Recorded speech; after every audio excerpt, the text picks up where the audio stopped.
Hello, அன்பு செல்வங்களே, அன்பு உறவுகளே, இந்த மாதிரி உங்கள்கிட்ட பேசி சில நாட்கள் செலவியா. உங்களோடு பேசுவதில் எனக்கு ஒரு சக்தி வருகிறது. ஓகே. ஆமாம் தாத்தா, என்ன நீங்கள் இந்த காலத்து ஜனங்க மாதிரி 2 காதில் கம்மல் போட்டுக்கிறீங்கோ, தொங்கல் போட்டுக்கிறீங்கோ? என் செல்வங்களே, இது கம்மல் தொங்கல் அல்ல, இது ஏர்போன். ஏர்போன் உங்களுக்கு எல்லாருக்கும் தெரியுமே. இப்போல்லாம் காதில் போட்டுன்னு மைக்கில் வச்சு பேசுகிறாங்க. ஓகே.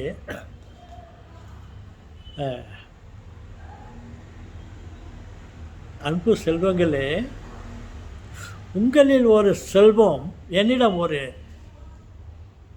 பெரிய கேள்வியை கேட்டான்.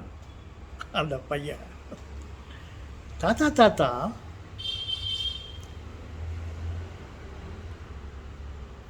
இவ்வளோ மேலே நட்சத்திரங்களாக இருக்குது, நீங்கள் சொல்கிறீங்க கோடிக்கணக்கில் இருக்குது, ஒன்றும் பெரிய பெரிய சைஸு, உலகத்தை விட பெருசு பெருசாக்குது. ஒரு நட்சத்திரம் உலகத்தை விட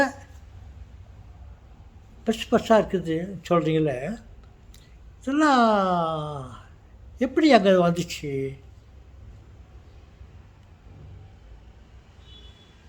எப்படி அங்கேருந்து வந்துச்சு? நீங்கள் சொல்கிறீங்க அதெல்லாம் கடவுள் பண்ணார் அப்படின்னு. கடவுளுக்கு எங்கேருந்து கிடச்சிச்சு? அதெல்லாம் எங்கேருந்து போய் எடுத்துகிட்டு வந்தார் அப்படின்னு என்னை கேட்டான். ராஜா, கடவுள் எங்கெங்கே தேடி பார்த்தாரு, எங்கேயும் கிடைக்கல. சூனியம் எங்கே பார்த்தாலும் காலியாக இருந்துச்சு.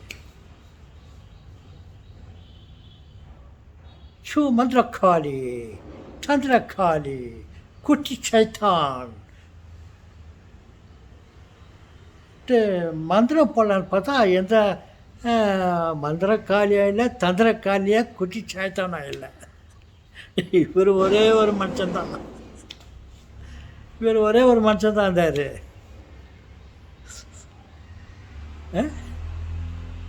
ஒரே ஒரு மனுஷனா? கடவுள்ன்றீங்க, மனுஷன்றீங்க? ஆமாப்பா, அவர் மனுஷன்தான்.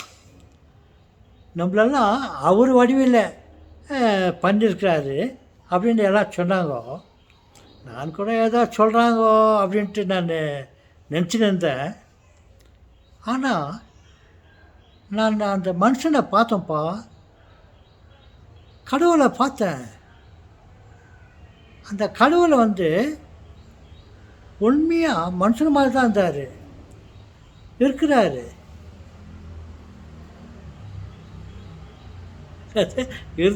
இருக்கிறாரா மனுஷன் மாதிரியா? எங்கே தாத்தா பார்த்தீங்க? ஒரு நாள் நான் ரொம்ப உடல் நலம் இல்லாமல் இருந்தேன். என்னால் ஒன்றும் செய்ய முடியல, கையில் ஆகாதவனா இருந்தேன். அந்த சமயத்தில் ஒரு ஆள் வந்தார். ரியலா பழைய பாட்டை பாட்டுமா? சத்தியம், இது சத்தியம், அவர் மேலே சொல்லலாம். அவர் மேலே ஆணையாக சொல்கிறேன், நான் சொல்கிறது சத்தியம். உறவுகளே, என்ன சத்தியம்னாக்கா, நான் அந்த ஒரு இயலாமையில் இருக்கும்போது என் வீட்டில் என் மனைவியை தவிர வேறு யாரும் இல்லை. நான் ரொம்ப கஷ்டப்பட்டு இருந்தேன். எழுந்து உட்கார முடியல. வீட்டில் எழுந்து சாப்பிடுங்க, ரொம்ப பசியாக இருக்கிறீங்க, சுகர் லோ ஆகிடுப்பது, எழுந்து சாப்பிடுங்கன்னு சொல்லி வச்சுருந்தேன். வற்புறுத்தியிருந்தாங்க. நான் எழுந்து பெட்லேருந்து எழுந்து உக்காந்து சாப்பிட்லான்னு எனக்கு ரொம்ப ஆர்வமாக இருந்துச்சு. என்னால் முடியல. நான் எவ்வளவோ கஷ்டப்பட்டுன்னு இருந்தேன். அந்த ஒரு ஆள் யாரை பார்த்துருந்து என்னை வந்து தூக்குனார். என்னை தூக்கி கட்டில் மேலேருந்து உட்கார வச்சார். உறவுகளே, காது கொடுத்து கேளுங்கள், இது உண்மை. ஏதோ வீடியோவில் பேசினுக்கிறேன், மாமூலாக கதை சொல்லினுக்கிறேன், ஹிஸ்டாரிக்கலோ வானசாஸ்திரத்தை பற்றியோ சும்மா பில்டப் பண்ணிக்கின்னு நான் என்னுடைய இமேஜினேஷனில் நான் சொல்லியிருக்கிறேன்.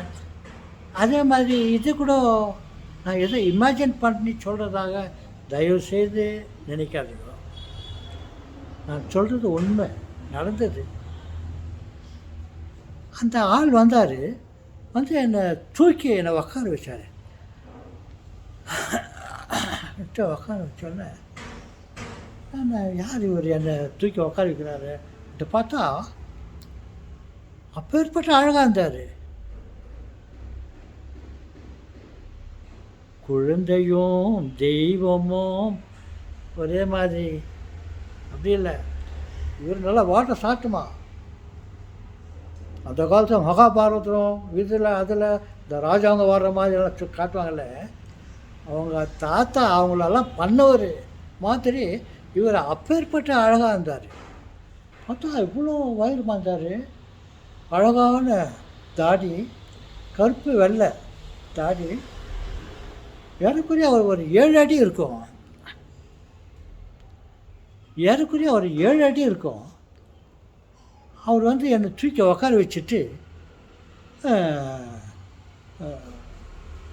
என்னை சாப்பிட வச்சார்.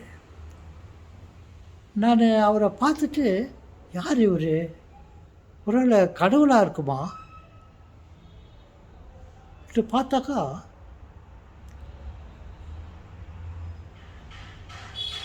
அவர் நின்றுருந்தார். நான் அவரை பார்த்துட்டு என்னை தூக்கி உட்கார வச்சேன்னு சொல்லிட்டு அவர் மேலே ஆசையாக என்னுடைய கையுங்களை அவர் மேலே போட்டு தடவி அவரை கட்டிப்பிடிக்கலான்னு பார்த்தாக்கா என்னுடைய கை அவருடைய உடம்புல போச்சு. அவர் நின்றுருக்காரு, என்னுடைய கை வந்து அவர் உடம்புக்கு உள்ளே போகுது வருது. அவர் அப்படியே இருக்கிறாரு, கை வந்து அவர் உடம்பு உள்ளே போகுது வருது சொல்லிட்டு பார்த்தேன். அப்புறம் நான் சரியா என்னை ஸ்டடி பண்ணிக்கின்னு நான் அவர் மேலே கை வச்சக்கா கெட்டியாக இருக்கிறாரு, ஸ்ட்ராங்காக இருக்கிறாரு. ஆனால் என் கையை உடம்பு உள்ள போது வருது. அந்த மாதிரி நான் கடவுளை பார்த்தேன். அவர் வந்து என்னை உதவி செய்தான் தூக்கி உட்கார வச்சார். அப்புறம் நான் ரொம்ப ஆசையாக அவரை அப்படியே பார்த்தாக்கா ஆளை காணோம், எங்கேயோ போயிட்டு இருந்தார். சரி, இதோட முடிச்சுக்கிறேன். தொடர்ந்து அப்புறம் பேசலாம்.